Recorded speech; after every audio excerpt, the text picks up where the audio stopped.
നാട്ടിൽ നിന്നൊരു സ്റ്റുഡൻറ്റ് അബ്രോഡിലേക്ക് പഠിക്കാൻ വരുന്ന സമയത്ത് ഒരുപാട് പ്രതീക്ഷകളായിട്ടായിരിക്കും വരുന്നത്. ഇവിടെ വന്ന് പാർട്ട് ടൈമിൻ്റെ ബുദ്ധിമുട്ട് വരുന്ന സമയത്ത് അവർ ഓട്ടോമാറ്റിക്കലി കെയർ സെക്ടറിലേക്ക് വർക്ക് ചെയ്യാൻ സ്റ്റാർട്ട് ചെയ്യും. ഞാനും വർക്ക് ചെയ്തിട്ടുണ്ട്. പക്ഷേ ഞാൻ ആ ജോലിക്ക് ഫിസിക്കലി ഫിറ്റ് അല്ല എന്ന് എനിക്ക് തോന്നിയപ്പോൾ ഞാനത് വേണ്ടാന്ന് വെച്ചിട്ടുണ്ടായിരുന്നു. പക്ഷേ എൻ്റെ പല ഫ്രണ്ട്സും അതിൽ കംഫർട്ടബിൾ ആയിട്ട് വിസ എടുത്ത് ഇപ്പോൾ കുറേ നാളായിട്ട് വിസയിൽ വർക്ക് ചെയ്യുന്നവരുണ്ട്. എനിക്ക് അവരോടൊക്കെ ഒരുപാട് റെസ്പെക്റ്റാണ്. അതല്ലാതെ പുച്ഛമല്ല. ഇതിങ്ങനെ പറയാനുള്ള കാരണം റീസെൻ്റ്ലി എൻ്റെ വീഡിയോയ്ക്ക് താഴെ വന്നൊരു കമൻറ്റാണ്. എനിക്ക് ഒരുപാട് വിഷമം തോന്നി.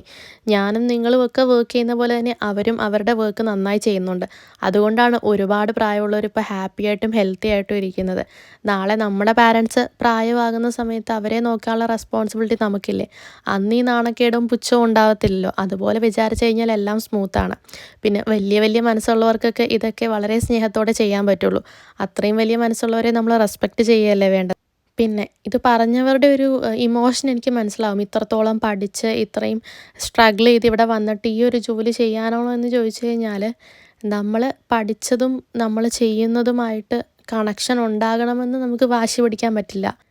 എൻഡ് ഓഫ് ദ ഡേ ഞാനും എൻ്റെ ഫ്രണ്ട്സും ഏൺ ചെയ്യുന്നത് അറൗണ്ട് ഒരേ പൈസയാണ്. ഇതുകൊണ്ട് ഞാനും എൻ്റെ ഫ്രണ്ട്സും ഹാപ്പിയാണ്, ഞങ്ങളുടെ ഫാമിലിയും ഹാപ്പിയാണ്. പിന്നെ അവിടെ നിന്നും അവർക്ക് കരിയർ പ്രോഗ്രഷൻ്റെ ഒരുപാട് ഓപ്പർച്യൂണിറ്റീസ് ഉണ്ട്. നാളെ എൻ്റെ ഫ്രണ്ട്സൊക്കെ ഒരു കെയർ ഹോം മാനേജർ ആവില്ല എന്ന് ആര് കണ്ടു?